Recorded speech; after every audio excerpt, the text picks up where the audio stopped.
Hi guys, welcome to my channel. So this is now officially day 6 of Ramadan, and started off really good. I mean, very peaceful, uneventful, still even right now. I woke up for my first prayer when my alarm went off on time.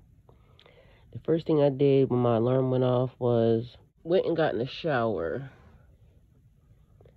and so that way, because my alarm is still set to where it's pretty close to when it's prayer time. But for some reason, I heard the alarm at 5 something, and I think for Jar, where I am is at 6:15. So I woke up, I was a little early.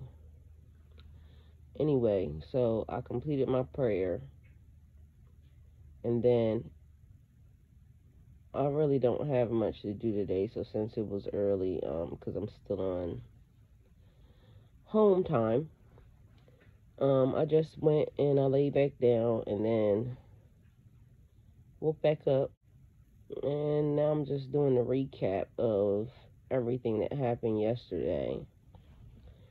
So yesterday was kind of it was really uneventful too, but there was a couple of things that happened that I forgot to mention in last night's update video. So there's some things that's happening in my life that's kind of private right now that I'm not disclosing, but will be disclosed later. Only because I'm just letting God work on it. I'm letting Allah work on the situation. And so once you give it to Him, you leave it alone. And then, once it plays itself out, then, we could talk about it. We could discuss it. But I was on the phone with a Muslim sister yesterday. She called to check on me to make sure that I was okay and how I was doing during the fasting. Fasting has been really good for me. Like, I'm not really having, like, the big, huge, I'm hungry during the day. And so the other thing is, I am really not that hungry now when it's time to break fast. So I don't know, like, if I decided that I didn't want to eat, period, at that time, like, do I still have to break the fast, or can I just continue going? Because I feel like I could do a couple of days maybe without breaking my fast at all, period, and I don't know if that's permissible, but I feel like that's what I want to do. Just keep it going, continue to pray, and just, whenever it's time, then do it. I'm feeling like I can physically see my physical changing. I also see my mental changing as well, because now it's like, and this is day 6, so I noticed this yesterday, like, being able to do the prayers, do your stuff, and your body adjusting. So my body is totally adjusting to the fasting period. Yesterday I was totally exhausted, but then I also realized something about planetary alignments. I wasn't really focused on that, and I'm normally a person who pays attention to the moon. I'm a sky watcher. I stargaze, sunbathe, all that type of stuff. And so lately I've been so focused on Ramadan, I didn't even realize what was happening in the universe. And I'm a person who knows that planetary alignments and shifts kind of mess with your energy and your body. But yesterday I was, like, very tired. And of course, when you're fasting, your energy, could be potentially a little bit low from the beginning. So all of these things probably are very, very normal. Anyway, so past all that, she called me to see about how the fasting was going. So we were talking, and I just started, like talking about some of the things that was going on, like around me and in my life. And I've been believing in God since the day I was born. I was raised under God. Like, so, you know, my grandmother, my family, I was raised under God. So I knew God existed. I knew God existed for a very long time. It wasn't that I had to search and, you know, he was just there from the time I was born. So I've had a very blessed life. And don't get me wrong, some things have been hard. I done had hard times. But I also knew that it was because of things that I was doing or things that I did. Now it's like, it's kind of hard for me to wrap my head around having hard times when you're doing the right thing.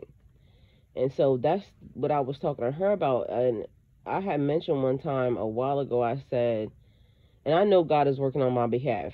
I definitely know that. But the feeling of it is like, to me, like, how did certain people insert themselves into my life? How did certain people even get close enough? Because I live my life in such a way where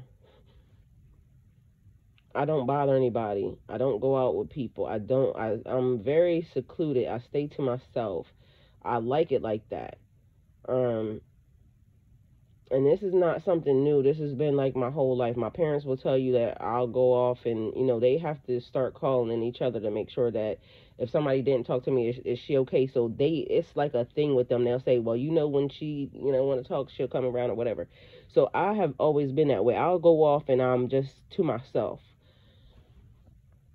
So I was questioning, like, because it's just been a roller coaster of things. Like, how did this happen? How did that happen? And so I started talking to God at one time, like, God, like, what did I do that was wrong? That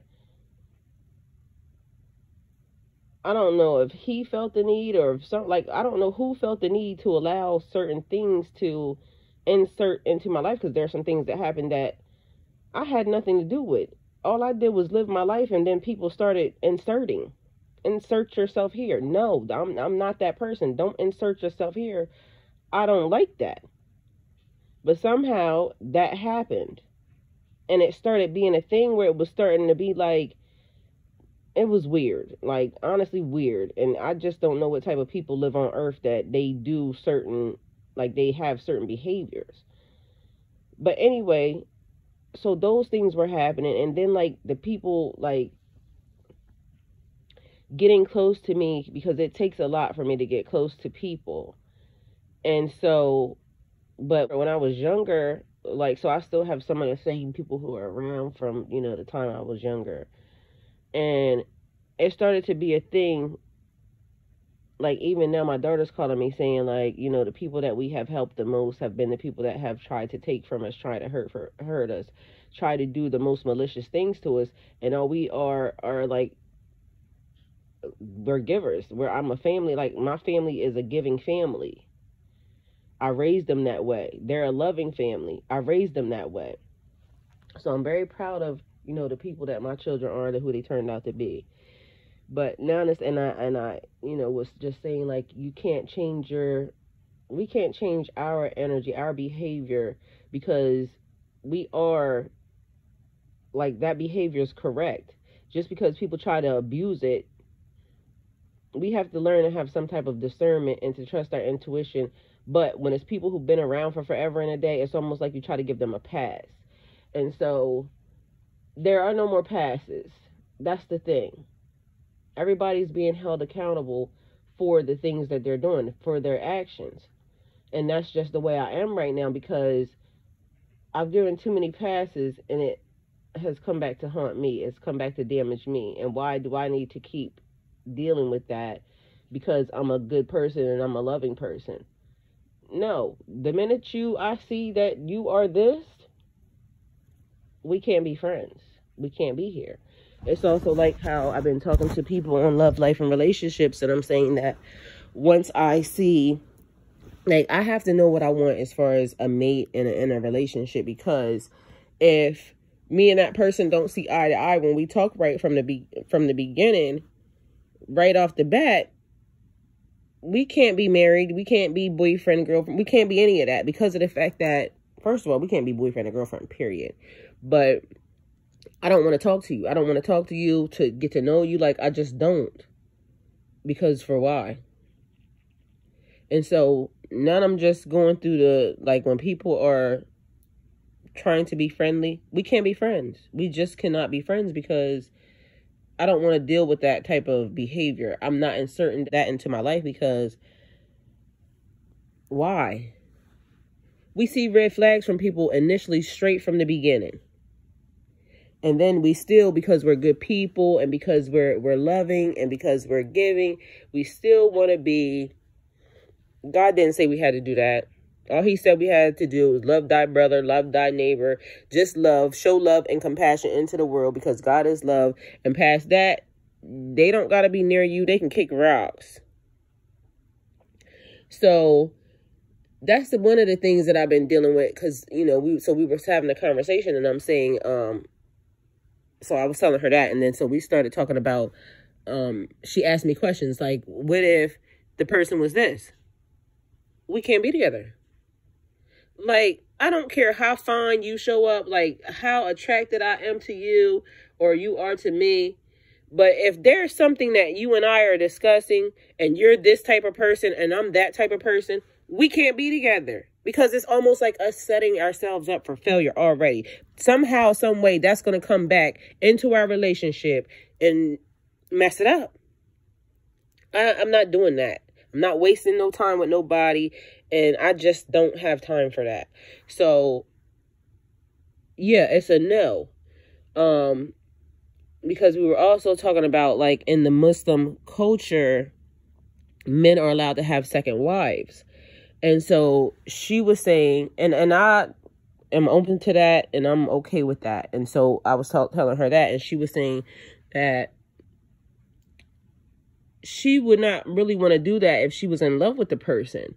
It would only be like if she wasn't in love with the person, then she could do that. And I said, now see, that's where I draw the line. Because the person that I'm going to be with, I'm going to love them. I'm going to love them wholeheartedly. And if I find out that the person that they are choosing to want to be with or wanting to be, or that we are choosing, because that's another thing. So if we can't choose, then we can't be together, period. Or if they're choosing me, because I could be chosen, you know, after the other person's there. So I would have to want to be friendly with the person to make sure that, you know, our family's going to be able to coexist, me and, you know, as what. And I don't know how they would want to do it, you know, keeping it separate or something like that. But see, that would even be a thing for me because I was saying, like, we got to make sure these pH balances are right. And there's a thing that's happening right now where they're talking about some, you know, Muslim women basically doing things, not my business, so I ain't gonna say that. But anyway, I was saying that basically I need to make sure that that person is being, you know, on the up and up. So to me, I would want to be friends. I would want to communicate. I would want to know that we are holding each other accountable. And so if I find out that the person doesn't love him as much as I love him, I'm telling. Because why would you want to be with somebody that you're not in love with? Like, of course, you might not know this person, but the love is there. Like, you can automatically, love is a thing. Like, it's almost like you can pick it up. There's a feeling. I don't know if people understand what love at first sight is, but there's a connection that you make with a person, like, right off the bat. And I've had that. And regardless of whether or not it didn't work out or it worked out or it ran its course or it did whatever it did, I know that feeling. So I know it does exist. So a person can't say, well, oh, you don't know that person. Yeah, you don't know them. But when you meet the person or when you meet the people, there's an instant connection that lets me know that I'm going to love this person. So if we're now a family and you don't love him as much as I love him, I mean, even if I started to feel the exact same way, I mean, I would want to say that. I would want to be open, and I would want to be honest. And that's the thing about going into relationships. Like, people are not honest going into the relationship. They're not even honest with themselves because half of the time they don't even know what they want or how they want it. And so like, this is like the discovery. Ramadan is like teaching me so many things, like the discovery of yourself, the discovery of who you are with God, the discovery of God, like discovery of, like, it's just opening up brand new avenues for you to, like, love yourself. And loving yourself is knowing, part of loving yourself is knowing what it is that you want, knowing what it is that you deserve. So I think that's where the time comes in, that you need to take time sometimes to learn yourself, be by yourself without anybody's interference. That way you get to see what type of habits that you have all on your own, and then figure out if you want to add them to somebody else's. So, as I spoke before, and I told y'all, like, I'm not even really sure about that. I mean, I'm going to do what I'm supposed to do. So, you know, and life does what it's supposed to do too. So you never know. You could run into somebody today and it just be like insane chemistry or something like that. And then now y'all two are happily married. Okay, so that could happen. So I'm not discounting that. I'm not counting that part out. But there's a beauty and a peace in getting to know yourself. There is a beauty and a peace in accepting when somebody's just not for you.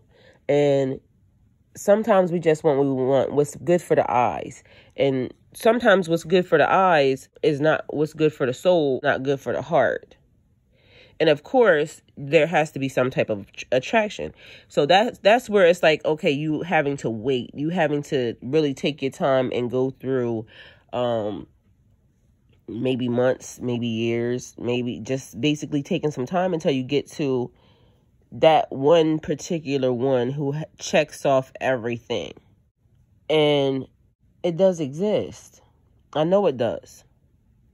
I trust God. And even with all the weird, strange things that is happening to me, I trust God. And then I learned, like, it literally just came to me, like, okay, you're dealing with this type of spirit or this type of energy. And so pray a little harder. You got to pray a little harder. And yeah, I realized that for as much as I pray, you still got to pray a little harder. You're not praying enough because you go through life. And that was one of the things that God said to me. You know I got you, so it's like you just don't pay attention, and I need for you to pay attention. It's great that you trust me like that, but you live in a 3D world, so you got to pay attention.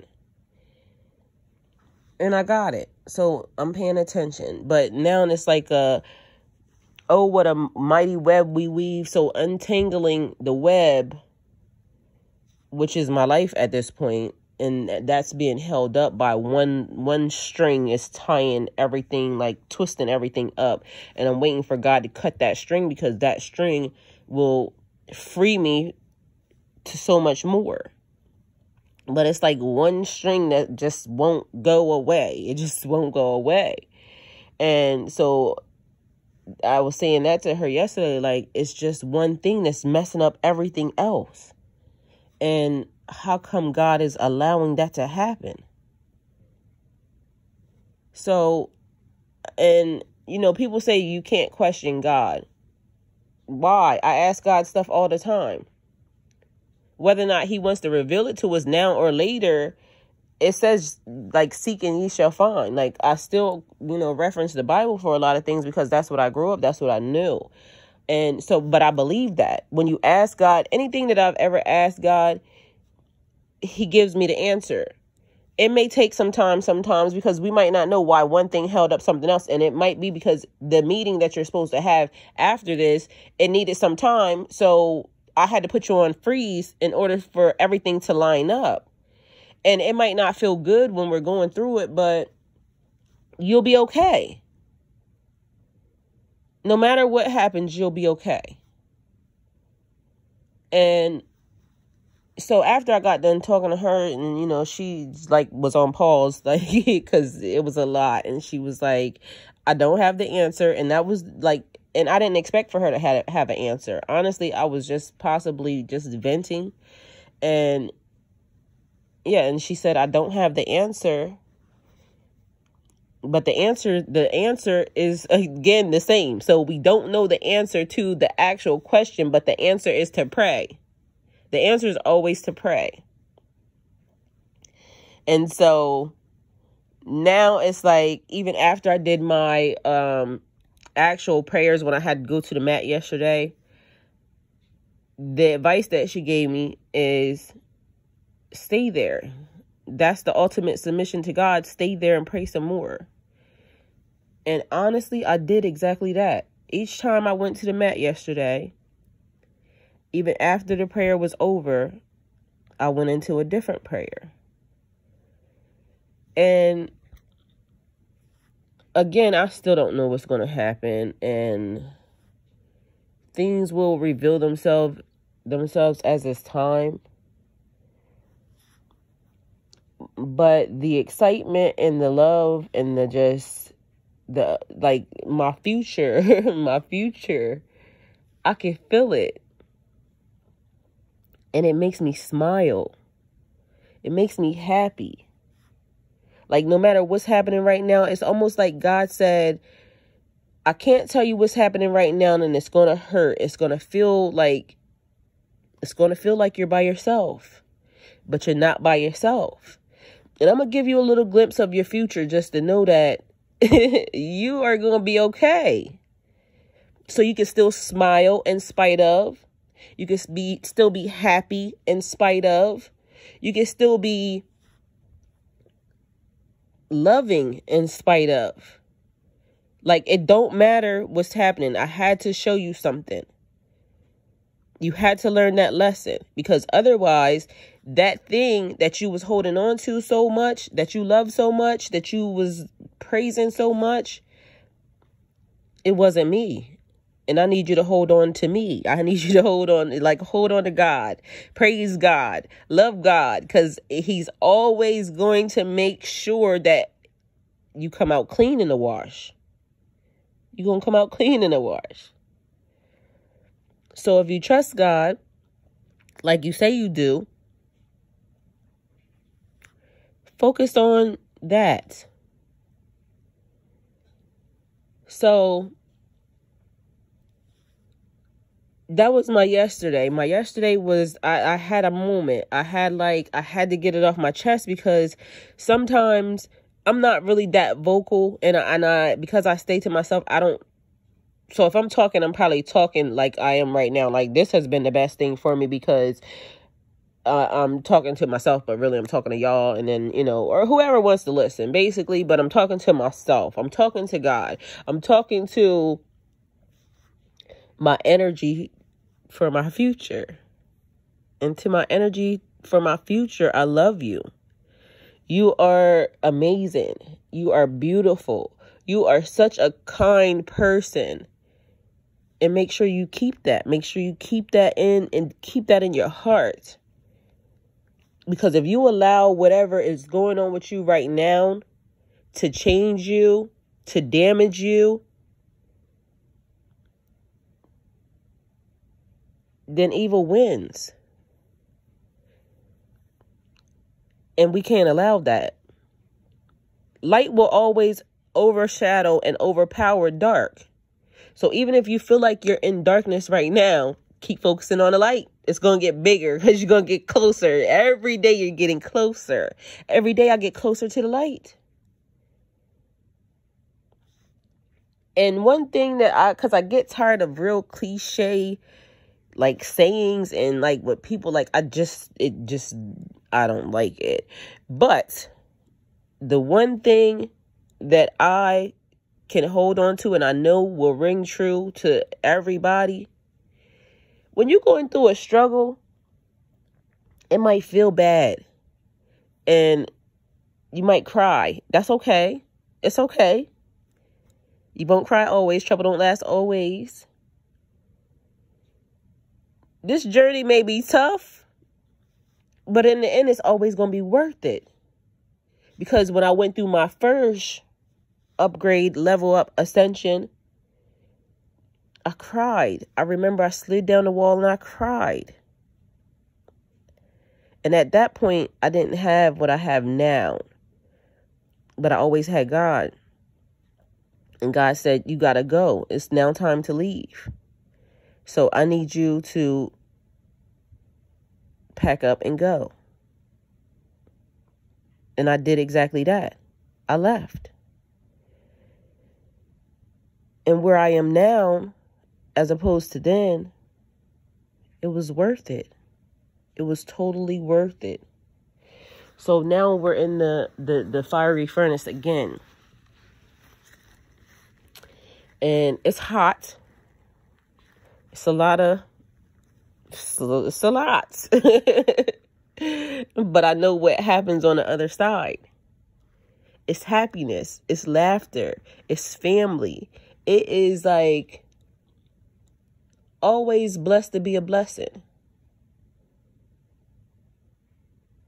It's amazing over there. So you're okay. I'm okay. I'm okay. And he's going to send what I need.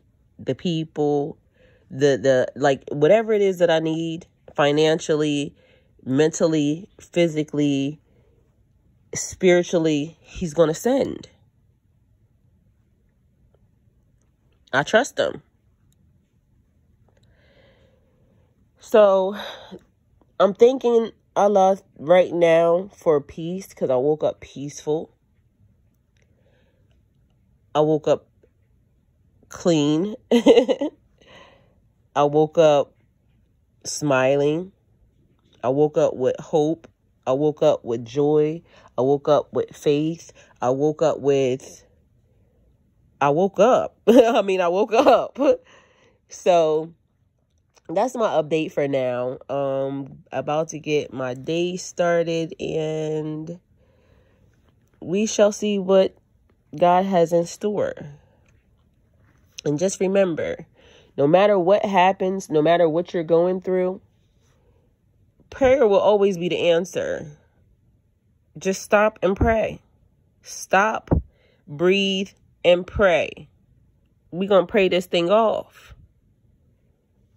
That's what it is. So thank you guys for just listening, to whoever's listening. And if you're on your journey, peace be unto you on your journey. Thank you for coming to my channel. Like, comment, share, and subscribe.